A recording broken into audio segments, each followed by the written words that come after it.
My dear friends, welcome in Vision chemistry classes. आज की class में हम लोग पढ़ेंगे कार्बोहाइड्रेट के बारे में। कार्बोहाइड्रेट के MCQ one word objective types के क्वेश्चन। ओके, जिन लोगों ने मेरे चैनल को सब्सक्राइब नहीं किया तो सब्सक्राइब कर लें। तो आज की क्लास में हम लोग पढ़ रहे हैं एमसीक्यू ऑफ कार्बोहाइड्रेट। उसमें सबसे पहले देखें हम सोर्सेस से एमसीक्यू क्या बन सकते हैं। Sources of carbohydrates, sources of carbohydrates first point है sources of carbohydrate. Sources of carbohydrate जैसे शुगर केन, एग्जाम्पल के लिए क्या देख रहे हैं, शुगर केन। शुगर केन से कौन सा कार्बोहाइड्रेट ऑब्टेन होता है, मतलब सोर्स शुगर केन है, शुगर केन से कौन सा कार्बोहाइड्रेट ऑब्टेन होता है, sucrose and cellulose. Sucrose and cellulose. Second grapes, अंगूर, ग्रेप से क्या ऑब्टेन होता है, सुक्रोज एंड सेलुलोज। सेम चीज apple, sucrose and cellulose.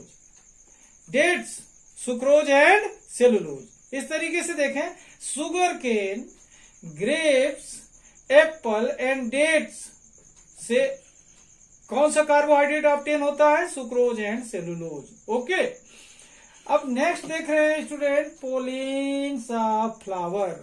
Flower का जो पोलिन ग्रेन्स होता है उससे कौन सा कार्बोहाइड्रेट ऑब्टेन होता है, तो देखें फ्रक्टोज।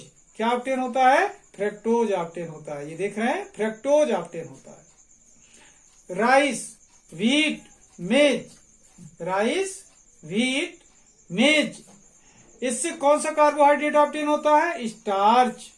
क्या ऑब्टेन होता है स्टूडेंट, स्टार्च। देख रहे हैं स्टार्च के बारे में। मिल्क, जो मिल्क होता है, दूध होता है, मिल्क से कौन सा कार्बोहाइड्रेट ऑब्टेन होता है, लैक्टोज। क्या ऑब्टेन होता है, लैक्टोज ऑब्टेन होता है। लीवर, जो ह्यूमन लीवर होता है, लीवर से ग्लाइकोजेन ऑब्टेन होता है। कौन सा कार्बोहाइड्रेट, ग्लाइकोजेन। इस तरीके से देखें, अगर क्वेश्चन बनता है कि sugar canes is the source of blank carbohydrate, question बनता है sugar cane is the source of blank type of carbohydrate, तो आंसर क्या होगा, sucrose and cellulose. Grapes is the source of blank carbohydrate, तो क्या लिखेंगे, sucrose and cellulose. Apple is the source of blank carbohydrate, तो क्या बोलेंगे, sucrose and cellulose. Date, sucrose and cellulose. Pollens of flower is the source of fructose. Rice, wheat and maize is the source of starch. Milk is the source of lactose. Liver is the source of glycogen. Okay student, इस तरीके से sources of carbohydrate से one word question या one sentence question या objective type का question बन सकता है। तो इनके मैंने सिंपल सीधे सीधे आंसर लिखे हैं, आपको समझ आ जाएंगे। इनसे किसी भी तरीके का वन वर्ड ऑब्जेक्टिव टाइप या फिल इन द ब्लैंक्स या मैच द कॉलम में क्वेश्चन आता है तो आपसे बन जाएगा। ओके, शुगर केन से सुक्रोज एंड सेलुलोज, ग्रेप से सुक्रोज एंड सेलुलोज, एप्पल से सुक्रोज एंड सेलुलोज, डेट से sucrose and cellulose, pollens of flower से fructose, rice, wheat and maize से स्टार्च, मिल्क से लैक्टोज और लीवर से ग्लाइकोजेन। नेक्स्ट क्वेश्चन है sweetness of sugar. Sweetness of sugar, sweetness of sugar based 100 unit. कौन सी unit ले रहे हैं, बेस्ड 100 यूनिट। इसमें देखें अपन शुगर कौन कौन सी अपन देख रहे हैं, fructose, sucrose, glucose, maltose and lactose. Fructose, sucrose, glucose, maltose and lactose. इसमें देखें फ्रक्टोज 173 इसकी स्वीटनेस है, sucrose 100, glucose 74, maltose 32 and lactose 16। Okay, इस तरीके से देखें कि सबसे ज्यादा स्वीट कौन सी शुगर होती है, मोस्ट स्वीटनेस कौन सी शुगर, फ्रक्टोज सबसे ज्यादा। और सबसे कम लोवेस्ट स्वीटनेस किसकी होती है, लैक्टोज की। सबसे कम मीठी शुगर कौन सी, लैक्टोज। सबसे ज्यादा मीठी शुगर कौन सी, फ्रक्टोज। ओके, फ्रक्टोज क्या होगी, मोर स्वीट, और ये क्या होगा, लैक्टोज लेस स्वीट। कुल मिलाकर के ये देखा जाए कि फ्रक्टोज सबसे ज्यादा स्वीट होता है और सबसे कम स्वीट कौन होगा, लैक्टोज। तो ये जो स्वीटनेस ऑफ शुगर, इससे क्वेश्चन क्या बन सकता है कि सबसे ज्यादा स्वीट कौन होगा शुगर में, तो फ्रक्टोज। सबसे कम स्वीट कौन होगा शुगर में, तो लैक्टोज। या फिर इनको स्वीटनेस के आर्डर पे अगर लगाएं तो फ्रक्टोज, फ्रक्टोज के बाद सुक्रोज, सुक्रोज के बाद ग्लूकोज, ग्लूकोज के बाद माल्टोज, देन लैक्टोज। ओके, इस तरीके से देखें स्वीटनेस ऑफ शुगर। ओके, फिर देखते हैं नेक्स्ट देखें third point, example of aldose sugar. Example of aldose sugar, aldose sugar means aldehyde functional group हो ऐसा sugar. Example of aldose sugar is glucose. कौन है एल्डोज शुगर का example, glucose. Example of aldose sugar is glucose. Example of ketose sugar is fructose. Example of ketose sugar is fructose. मतलब glucose aldose sugar है, fructose ketose sugar है। Next देख रहे हैं अपन monosaccharides. Monosaccharides में केवल दो ही मैंने यहां पर शुगर लिखे हैं, monosaccharides. Pentose sugar, pentose sugar, और यहां लिखा है हेक्सोज शुगर। पेंटोज शुगर में देखें, पेंटोज शुगर टू टाइप से अपन लोग देखते हैं। उसमें ribose sugar C5H10O5 formula, ribose sugar C5H10O5। ये राइबोज शुगर होती है आरएनए में। किसमें होती है, आरएनए, न्यूक्लिक एसिड होता है आरएनए, उसमें पाई जाती है राइबोज शुगर C5H10O5। सेकेंड होती है ये जो pentose sugar deoxy ribose sugar के फॉर्म में। किस फॉर्म में, डीऑक्सी राइबोज शुगर। इसका फार्मूला C5H10O4। ध्यान ये दें कि जो राइबोज शुगर होती है उसमें ऑक्सीजन 5 टाइम, और डीऑक्सी राइबोज शुगर में ऑक्सीजन 1 डिलीट हो जाता है, कम हो जाता है, 4 टाइम होता है। तो डीऑक्सी राइबोज शुगर ये डीएनए में होती है स्टूडेंट। किसमें होती है, डीएनए में। ओके, अब बात करता हूं हेक्सोज शुगर की। हेक्सोज शुगर देखें, ये glucose, fructose, galactose, glucose, fructose, galactose, glucose, fructose and galactose, ये सब क्या है, हेक्सोज शुगर है। और इनका सबका फार्मूला देखें same, C6H12O6, C6H12O6 and once again C6H12O6। Glucose का फार्मूला C6H12O6, फ्रक्टोज का फार्मूला C6H12O6, और गैलेक्टोज का भी फार्मूला C6H12O6। ओके, अब बात करता हूं नेक्स्ट देख रहे हैं 6 पॉइंट, डाइसेकेराइड्स। डाइसेकेराइड्स में देखें स्टूडेंट, सुक्रोज, माल्टोज, लैक्टोज, ये डाइसेकेराइड्स होते हैं। सुक्रोज, माल्टोज एंड लैक्टोज, ये डाइसेकेराइड्स होते हैं। डाइसेकेराइड्स में फार्मूला होता है C12, यानी मोनोसेकेराइड C6H12O6, तो डाइसेकेराइड ये क्या हुआ, C12H22O11, C12H22O11, C12H22O11। तो ये डाइसेकेराइड में सुक्रोज भी डाइसेकेराइड है, माल्टोज भी डाइसेकेराइड है, देन लैक्टोज भी डाइसेकेराइड है। ओके, अब ये देखना है कि सुक्रोज, ये तीनों डाइसेकेराइड तो हैं, लेकिन सुक्रोज बनता किससे है, ग्लूकोज और फ्रक्टोज जब मिल जाए तो सुक्रोज बन जाता है। कहने का मतलब क्या हुआ, ग्लूकोज की 1 यूनिट एंड फ्रक्टोज की 1 यूनिट अगर मिक्स होती है तो क्या बनती है, sucrose. 1 unit of glucose and 1 unit of fructose mix करते हैं तो क्या बन जाएगा, सुक्रोज। अब देखते हैं माल्टोज। माल्टोज भी C12H22O11 है, और इसमें ग्लूकोज की 1 यूनिट और वंस अगेन ग्लूकोज की 1 यूनिट, कह सकते हैं 2 यूनिट्स ऑफ ग्लूकोज मिक्स होती हैं तो डाइसेकेराइड कौन सा बनता है, माल्टोज। माल्टोज में कितनी यूनिट होती है ग्लूकोज की, 2 यूनिट। नेक्स्ट देखते हैं लैक्टोज, ये भी डाइसेकेराइड है, C12H22O11 फार्मूला। इसमें ग्लूकोज की 1 यूनिट और 1 यूनिट होती है इसमें गैलेक्टोज की। किसकी, गैलेक्टोज की। ग्लूकोज और गैलेक्टोज को मिक्स करें तो क्या बनेगा? लैक्टोज। अब बात करता हूं 7th पॉइंट की, पॉलीसेकेराइड्स।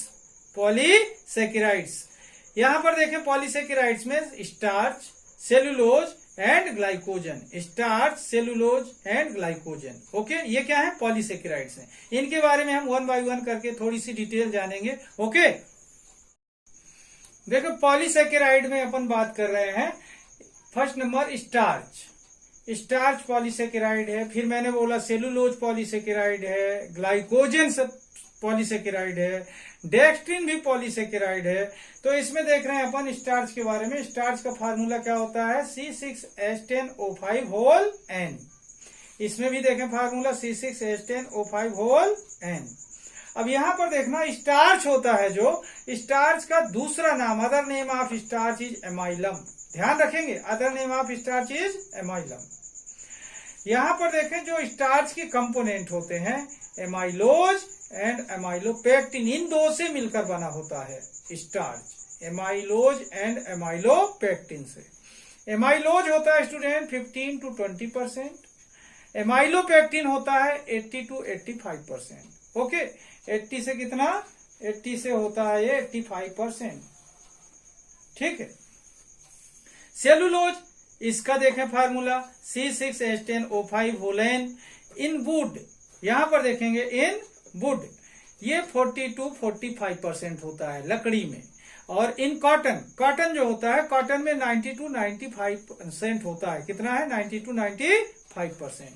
ग्लाइकोजन होता है जो, ये एनिमल स्टार्च के नाम से जाना जाता है। किस नाम से? Animal starch. किस नाम से जाना जाता है? एनिमल स्टार्च के नाम से। ओके, इस तरीके से देखें, ये क्या हुए? पॉलीसेकेराइड। अगर इनसे क्वेश्चन आता है तो इसमें ध्यान रखें, ये जो होता है ये ग्रेन, क्या है? ये ग्रेन से ऑब्टेन होता है, ग्रेन सेकेराइड है। क्या है ये? ग्रेन।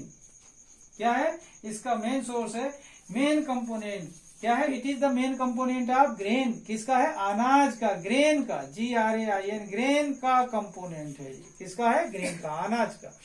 और ये जो कंपोनेंट है, मेन कंपोनेंट, किसका कहलाया? ये प्लांट का। किसका? प्लांट का कंपोनेंट है।